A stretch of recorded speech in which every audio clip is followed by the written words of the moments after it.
আর বৃহস্পতিবার রাতে এই দুইটি আমল করে ঘুমিয়ে যান, এর ফল দেখলে আপনি নিজেই অবাক হয়ে যাবেন।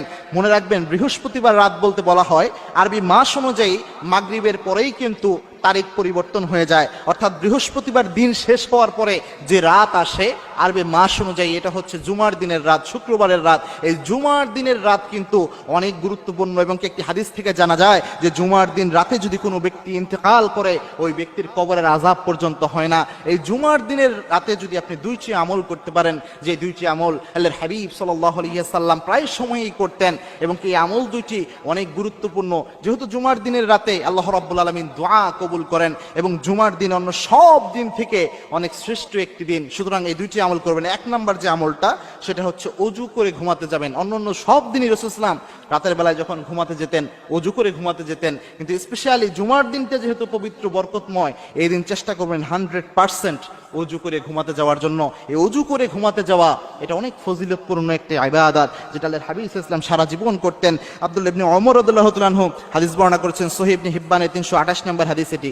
আল্লাহর হাবিব সাল্লাল্লাহু আলাইহি ওয়াসাল্লাম জানিয়েছেন, কোন বান্দা যদি রাতের বেলায় সুন্দর করে অজু করে এরপরে ঘুমাতে যায়, বিছনায় যে যখন ওই বান্দা ঘুমিয়ে যায়, আল্লাহ রাব্বুল আলামিন একজন ফেরেশতা ওই বান্দার জন্য নিযুক্ত করে দেয়। সারা রাত ওই বান্দার পাশে ওই ফেরেশতা দাঁড়িয়ে থাকে।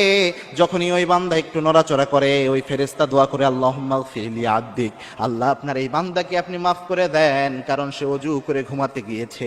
আবার যখন কিছুক্ষণ পরে আবার পাশ পরিবর্তন করে, আবার ফেরেশতা দোয়া করে, আল্লাহুম্মা গফির লি আবদিক, আল্লাহ আপনার এই বান্দাকে মাফ করে দেন, কারণ সে অজু করে ঘুমাতে গিয়েছে। সারা রাত ফেরেশতা ওই বান্দার জন্য দোয়া করতে থাকে, সারা রাত কন্টিনিউয়াসলি ওই ফেরেশতা এইভাবে দোয়া করতে থাকে বান্দার জন্য, আল্লাহ তার গুনাহ আপনি মাফ করে দেন। সুতরাং অজু করে বৃহস্পতিবার রাত, অন্য কোনো দিন পারেন বা না পারেন, অবশ্যই যেহেতু বরকতময় একটি রাত, বৃহস্পতিবার রাতে অজু করে ঘুমাতে যাবেন। দুই নাম্বার যে আমলটা, এই আমলটা আল্লাহর হাবিব সাল্লাল্লাহু আলাইহি ওয়াসাল্লাম নিজে জানিয়েছেন, এই আমলটা আল্লাহর হাবিব সব সময় করতেন, সেটা হচ্ছে রাতের বেলায় দোয়া করা। যেহেতু জুমার দিনের রাতে আল্লাহ রাব্বুল আলামিন দোয়া কবুল করেন এবং আল্লাহর হাবিব সাল্লাল্লাহু আলাইহি ওয়াসাল্লাম জানিয়েছেন সপ্তাহের 7 দিনের মধ্যে সর্বশ্রেষ্ঠ দিন হচ্ছে এই জুমার দিন, এবং জুমার দিন রাতের বেলায় আল্লাহ রাব্বুল আলামিন দোয়া কবুল করেন। বিশেষ করে শেষ রাতে যখন আল্লাহ রাব্বুল আলামিন প্রথম আসমানে নেমে আসেন, আল্লাহর হাবিব সাল্লাল্লাহু আলাইহি ওয়াসাল্লাম নিজে জানিয়েছেন, বুখারী মুসলিমের বর্ণনা, যখন রাত্রি গভীর হয় আল্লাহ রাব্বুল আলামিন প্রথম আসমানে নেমে আসেন। প্রথম আসমানে নেমে এসে আল্লাহ রাব্বুল আলামিন ডাকতে শুরু করেন, হাল মিন মুস্তাগফিরিন ফাগফির লা, কে আছো গুনাহ করে ফেলেছো, আমি আল্লাহর কাছে মাফ চাও, সব গুনাহ আমি আল্লাহ মাফ করে দেব। কার রিজিকের প্রয়োজন, আমি আল্লাহর কাছে রিজিক চাও, অফুরন্ত রিজিক আমি আল্লাহ দান করব। কার কোন প্রয়োজন আমি আল্লাহর কাছে চাও, সব আমি আল্লাহ দান করে দিব। আল্লাহ ডাকতে থাকেন এইভাবে।